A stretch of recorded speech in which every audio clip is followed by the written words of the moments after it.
Hi all. അങ്ങനെ ഒന്നാം semester കോമിൻ്റെ പരീക്ഷയൊക്കെ നിങ്ങൾ കൃത്യമായിട്ട് എഴുതിയിട്ടുണ്ടായിരുന്നു എന്ന് കരുതുന്നു. നമുക്കിനി രണ്ടാമത്തെ സെമസ്റ്ററിലെ എൻ ഓപ്പൺ യൂണിവേഴ്സിറ്റിയുടെ രണ്ടാമത്തെ സെമസ്റ്ററിലെ കോഴ്സുകളെ പറ്റിയിട്ടൊക്കെ നമുക്കൊന്ന് അറിയേണ്ടതായിട്ട് ഉണ്ട്. അപ്പം ഞാൻ ഇന്നത്തെ എൻ്റെ വീഡിയോയിൽ ഉദ്ദേശിക്കുന്നത് സെക്കൻഡ് സെമസ്റ്ററിലെ നിങ്ങളുടെ പ്രധാനപ്പെട്ട കോഴ്സുകളെ പറ്റിയിട്ടൊക്കെ നിങ്ങളെ ഒന്ന് പരിചയപ്പെടുത്താം എന്നുള്ള രീതിയിലാണ് ഞാൻ ഇന്നത്തെ ക്ലാസ് കൊണ്ട് ഉദ്ദേശിക്കുന്നത്, വീഡിയോ കൊണ്ട് ഞാൻ ഉദ്ദേശിക്കുന്നത്.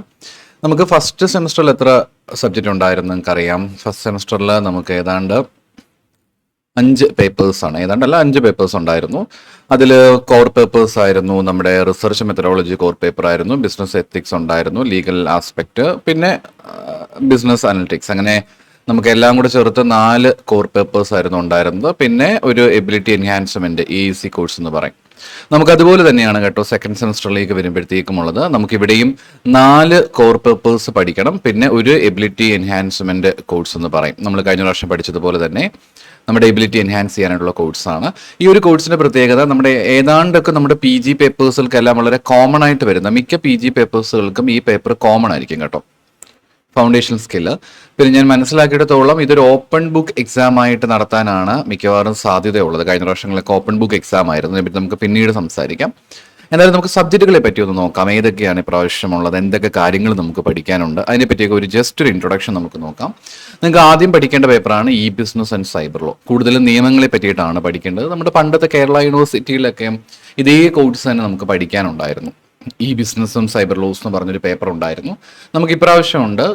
എളുപ്പമുള്ള പേപ്പറാണെന്ന് വെച്ച് കഴിഞ്ഞാൽ കൊമേഴ്സിന്റെ ആപ്ലിക്കേഷൻ ഉണ്ട് എങ്കിൽ പോലും കൂടുതലും എനിക്ക് തോന്നിയിട്ടുള്ളത് ഒരു കമ്പ്യൂട്ടർ ബേസ്ഡ് ആയിട്ടുള്ള രീതികൾ, ലൈക്ക് കമ്പ്യൂട്ടർ, പിന്നെ സൈബർ ലോസ്, നിയമങ്ങൾ, സൈബർ ലോസ് ഒക്കെയാണ് കൂടുതലും. സൈബർ ലോ നമ്മൾ കൂടുതലായിട്ട് ഒരു എസ്പെഷ്യലി ഇന്റർനെറ്റിന്റെ ഒരു വേൾഡിൽ നമ്മൾ ജീവിക്കുമ്പോൾ എന്തൊക്കെ കാര്യങ്ങൾ ശ്രദ്ധിക്കണം, അങ്ങനെയുള്ള പേപ്പേഴ്സ് ഒക്കെയാണ്. വലിയ ബുദ്ധിമുട്ടില്ല, നമുക്ക് കുറച്ച് നന്നായിട്ട് പ്രിപ്പയർ ചെയ്യുവാണെങ്കിൽ ഈസി ആയിട്ട് മാർക്ക് സ്കോർ ചെയ്യാൻ പറ്റുന്ന പേപ്പേഴ്സാണ് ഈ ബിസിനസ് ആൻഡ് സൈബർ ലോസ് എന്ന് പറയുന്നത്.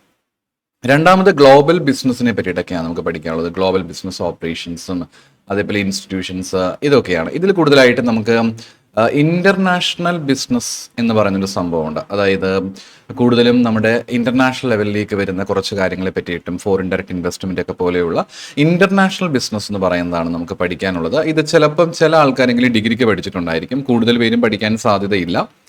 എന്നാലും നിങ്ങൾ കണ്ടിട്ടുള്ള, നിങ്ങൾക്ക് പരിചയമുള്ള നമ്മുടെ IMF പോലെയുള്ള കാര്യങ്ങൾ, വേൾഡ് ബാങ്ക് പോലെയുള്ളവ, ഇത്തരം കാര്യങ്ങളൊക്കെ ഈ ഒരു ആസ്പെക്റ്റിൽ ഗ്ലോബൽ ബിസിനസ് ആൻഡ് ഓപ്പറേഷൻസ് ഇൻസ്റ്റിറ്റ്യൂഷനിൽ വരുന്നുണ്ട്. ഒരു ഈസി ആണെന്ന് വെച്ച് കഴിഞ്ഞാൽ നമ്മൾ ട്രൈ ചെയ്യുവാണെങ്കിൽ ഒരു മോഡറേറ്റ് ലെവലിൽ വരുന്ന, വലിയ ബുദ്ധിമുട്ടില്ലാത്ത, നമ്മളൊന്ന് ട്രൈ ചെയ്ത് കഴിഞ്ഞാൽ ഓർത്തിരിക്കാൻ നമ്മുടെ ബിസിനസ്സിന് അത്രയും എളുപ്പമായിട്ട് എനിക്ക് തോന്നിയിട്ടില്ല. എന്നാലും അത്യാവശ്യം വലിയ കുഴപ്പമില്ല, നമുക്ക് പഠിക്കാൻ കുറച്ച് നന്നായിട്ട് നോക്കിപ്പോയാൽ മതി. പിന്നെ പലർക്കും ബുദ്ധിമുട്ടുണ്ടാകാൻ സാധ്യതയുള്ള ഒരു പേപ്പറായിട്ടോ QT എന്ന് പറയും. നിങ്ങൾ സ്റ്റാറ്റിസ്റ്റിക്സ് പഠിച്ചിട്ടുണ്ടല്ലോ. ആ സ്റ്റാറ്റിസ്റ്റിക്സ് നമ്മൾ പഠിക്കുമ്പോൾ ആ സ്റ്റാറ്റിസ്റ്റിക്സിന്റെ ഒരു അപ്ഡേറ്റഡ് ആയിട്ടുള്ള ഒരു വേർഷനാണ് നമ്മൾ ക്വാണ്ടിറ്റേറ്റീവ് ടെക്നിക്സ് എന്ന് പറയും, QT എന്ന് പറയും. മാത്സ് ആണ്. നന്നായിട്ട് ശ്രമിക്കുകയാണെങ്കിൽ ഫുൾ മാർക്ക് വാങ്ങിക്കാൻ പറ്റും. ഫുൾ മാർക്ക് ചിലപ്പോൾ തരാൻ സാധ്യതയില്ല, എന്നാലും ഒരു 68, 69 ഒക്കെ നമുക്ക് വാങ്ങിക്കാൻ പറ്റുന്ന ഒരു നല്ലൊരു പേപ്പറാണ് QT എന്ന് പറയുന്നത്. പക്ഷേ കംപ്ലീറ്റ്ലി മാത്സ് ആയിരിക്കും.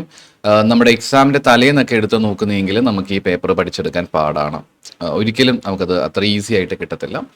പക്ഷേ നമ്മൾ ട്രൈ ചെയ്ത് കഴിഞ്ഞാൽ നമുക്ക് നന്നായിട്ട് മാത്സ് ഒക്കെ ഇഷ്ടപ്പെടുന്നവരെ സംബന്ധിച്ച് നോക്കുകയാണെങ്കിൽ എളുപ്പത്തിൽ നമുക്ക് മാർക്ക് സ്കോർ ചെയ്യാൻ പറ്റും. കൂടുതലും സ്റ്റാറ്റിസ്റ്റിക്സ് ആണ്. സ്റ്റാറ്റിസ്റ്റിക്സ് എന്ന് പറയുമ്പോൾ നിങ്ങൾ അവിടെ പഠിച്ച എന്താണ്, മീൻ, മീഡിയൻ, അങ്ങനെ കുറേ കാര്യങ്ങളാണെങ്കിൽ ഇവിടെ വരുമ്പോൾ കുറച്ചും കൂടെ കൂടുതലായിട്ട് വരും. പ്രോബബിലിറ്റി ഒക്കെ ഇവിടെ വരും. പ്രോബബിലിറ്റി മീൻസ് ഡിസ്ട്രിബ്യൂഷൻസ് ഒക്കെ ഇതിനകത്ത് ഉണ്ടായിരിക്കും.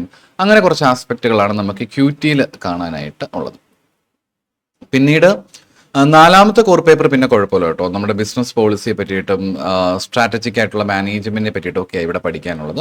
ഇതങ്ങനെ ഭയങ്കര കട്ടിയായിട്ടുള്ള ഒരു പേപ്പറൊന്നുമല്ല. നമുക്ക് അത്യാവശ്യം നന്നായിട്ട് ശ്രമിച്ചു കഴിഞ്ഞാൽ ട്രൈ ചെയ്യാവുന്നൊരു പേപ്പറാണ്. ഇപ്പോൾ എക്സാമിൻ്റെ തലേന്നാണെങ്കിൽ പോലും മേജർ പോയിന്റുകൾ വായിച്ചിട്ട് പോയാൽ പോലും നമുക്ക് മാർക്ക് പാസ്സാകാൻ പറ്റുന്ന രീതിയിലുള്ള എളുപ്പമുള്ളൊരു പേപ്പറായിട്ടാണ് business policy and strategic management നമുക്ക് കാണാനായിട്ട് പറ്റുക. അപ്പോൾ അതുകൊണ്ട് ഈ ഒരു 4 പേപ്പേഴ്സാണ് പ്രധാനമായിട്ടുമുള്ളത്. ഒന്ന് ബിസിനസ് ആൻഡ് സൈബർ ലോ ഉണ്ട്, 2 ഗ്ലോബൽ ബിസിനസ് ഓപ്പറേഷൻ ഇൻസ്റ്റിറ്റ്യൂഷൻസ് ഉണ്ട്, 3-ാമതായിട്ട് QT ഉണ്ട്, 4-ാമതായിട്ട് business policy and strategic management. ഈ 4 പേപ്പേഴ്സ് കോമൺ ആയിട്ട് നമ്മുടെ കോമിന്റെ കൊമേഴ്സുമായിട്ട് കണക്ട് ചെയ്ത് വരുന്ന പേപ്പറാണ്. ഇതിൽ നിങ്ങൾ ശ്രദ്ധ കൊടുത്ത് പഠിക്കേണ്ടത് ഈ ഒരു QT ആണ്. കാരണം QT നിങ്ങൾക്ക് പരീക്ഷയുടെ തലേന്നൊക്കെ വായിച്ചിട്ട് പോവുകയാണെങ്കിൽ വലിയ പാടായിരിക്കും. അത്യാവശ്യം കുറച്ച് മുന്നെയെങ്കിലും നിങ്ങൾ പഠിക്കണം. എങ്കിലേ QT പോലുള്ള പേപ്പേഴ്സിലേക്ക് നിങ്ങൾക്ക് അത്യാവശ്യം മാർക്ക് സ്കോർ ചെയ്യാൻ പറ്റുകയുള്ളൂ. നല്ല ടഫാണ്. മാത്സിൻ്റെ കുറേ ആപ്ലിക്കേഷൻസ് ഉണ്ട്. മാത്സും സ്റ്റാറ്റൊക്കെ ഇഷ്ടപ്പെടുന്ന ആൾക്കാരെ സംബന്ധിച്ച് ക്യൂറ്റിയിൽ മാർക്ക് നന്നായിട്ട് സ്കോർ ചെയ്യാൻ പറ്റും. ബാക്കിയുള്ള പേപ്പേഴ്സിനെ കമ്പയർ ചെയ്യുമ്പോൾ നമുക്ക് അത്യാവശ്യം നന്നായിട്ട് പഠിക്കുകയാണെങ്കിൽ ഒരു 65 ഔട്ട് ഓഫ് 70 നമുക്ക് വാങ്ങിക്കാൻ പറ്റുന്ന ഒരു പേപ്പറാണ് ക്യൂറ്റി എന്ന് പറയുന്നത്. പക്ഷേ ബാക്കി പേപ്പേഴ്സ് ഒന്നും അങ്ങനെയല്ല, കുറച്ച് ടൈം എടുത്ത് മാത്രമേ, അത്രയും മാർക്ക് സ്കോർ ചെയ്യാൻ പാടായിരിക്കും. ബട്ട് കംപ്ലീറ്റ്ലി തിയറി ആണല്ലോ, പക്ഷേ എളുപ്പമായിരിക്കും. ഈ ബിസിനസ് ഒക്കെ ഭയങ്കര സിമ്പിൾ ആയിട്ടുള്ള പേപ്പേഴ്സാണ്. പിന്നെ കോമൺ ആയിട്ട് വരുന്നൊരു പേപ്പറാണ് എല്ലാവർക്കും അത്യാവശ്യം, എനിക്ക് തോന്നുന്നു മിക്ക PG കോഴ്സുകാർക്കും, എസ് ഓപ്പൺ യൂണിവേഴ്സിറ്റിയിലെ മിക്ക PG കോഴ്സുകാർക്കും കോമൺ ആയിട്ട് വരുന്നൊരു പേപ്പറാണ് foundation skill for research writing എന്ന് പറയും. ഇത് കംപ്ലീറ്റ്ലി റിസർച്ചുമായിട്ട് ബന്ധപ്പെട്ട് വരുന്ന ഒരു പേപ്പറാണ്. ഞാൻ മനസ്സിലാക്കിയിടത്തോളം ഇതിൻ്റെ പരീക്ഷ എന്ന് പറഞ്ഞിരിക്കുന്നത് ഓപ്പൺ ബുക്ക് എക്സാം ആവാനാണ് സാധ്യത. നമുക്ക് ബുക്ക് കൊണ്ടു ചെന്ന്, നമ്മുടെ ടെക്സ്റ്റ് കൊണ്ടു ചെന്ന് നമുക്ക് അവിടെ ഇരുന്ന് ഈ പറഞ്ഞിരിക്കുന്ന പരീക്ഷ എഴുതാൻ പറ്റും. മോസ്റ്റ്ലി ആപ്ലിക്കേഷൻ ലെവലിലായിട്ടുള്ള ക്വസ്റ്റ്യൻസ് ആയിരിക്കും വരിക. എന്നാൽ പോലും വലിയ ടെൻഷൻ അടിക്കേണ്ട കാര്യമൊന്നുമില്ല. സിമ്പിൾ പേപ്പറാണ്, നമുക്ക് സിമ്പിളായിട്ട് പറ്റുന്ന ഒരു പേപ്പറാണ്. നിങ്ങൾ റിസർച്ച് മെത്തഡോളജി പഠിച്ചിട്ടുണ്ടായിരുന്നല്ലോ കഴിഞ്ഞ സെമിസ്റ്ററിൽ.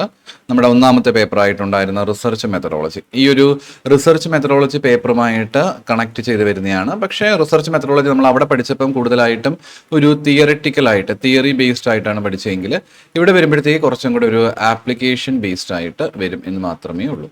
ഇവിടെ കുറച്ചുകൂടി ഒരു ആപ്ലിക്കേഷൻ ബേസ്ഡ് ആയിട്ടുള്ള രീതിയായിരിക്കും. നിങ്ങളുടെ അനലിറ്റിക്കൽ സ്കില്ല് നിങ്ങൾ എത്രത്തോളം അപ്ലൈ ചെയ്യും, നമ്മൾ ഈ പഠിച്ചിരിക്കുന്ന തിയറി നിങ്ങൾ എങ്ങനെ അപ്ലൈ ചെയ്യുന്നു എന്നുള്ളതാണ് ഇവിടെ ഇമ്പോർട്ടൻസ് കൊടുക്കുന്നത്. ആ ഒരു ആപ്ലിക്കേഷനാണ് ഇവിടെ ഇമ്പോർട്ടൻസ് കൊടുക്കുക. പിന്നീട് നമുക്ക് ഈ രണ്ടാം സെമസ്റ്ററിൽ ഇത്രയും പേപ്പറേ ഉള്ളൂ കേട്ടോ, 5 പേപ്പേഴ്സേ പഠിക്കാനായിട്ടുള്ളൂ. നിങ്ങൾക്ക് ആസ് യൂഷ്വൽ പോലെ തന്നെ നമുക്ക് അസൈൻമെൻറ്റ് ഉണ്ടായിരിക്കും. 30 മാർക്കിൻ്റെ അസൈൻമെൻറ്റ് ഉണ്ട്. 70 മാർക്ക് നിങ്ങൾ എഴുതിയെടുക്കണം. 100 മാർക്കിനായിരിക്കും നിങ്ങളുടെ റിസൾട്ട് വരിക, അഗ്രിഗേറ്റ് മാർക്ക് വരിക. അപ്പോൾ എന്തായാലും ഈ സെമസ്റ്ററിൽ നന്നായിട്ട് പഠിക്കുക. നമുക്ക് വരുന്ന വീഡിയോസിലായിട്ട് ഓരോ പേപ്പേഴ്സിലും എന്തൊക്കെയാണ് നിങ്ങൾക്ക് നോക്കേണ്ടത്, എന്തൊക്കെയാണ് ഫോക്കസ് ഏരിയാസ് എന്നുള്ള കാര്യം നമുക്ക് കൃത്യമായിട്ട് നോക്കാം. താങ്ക്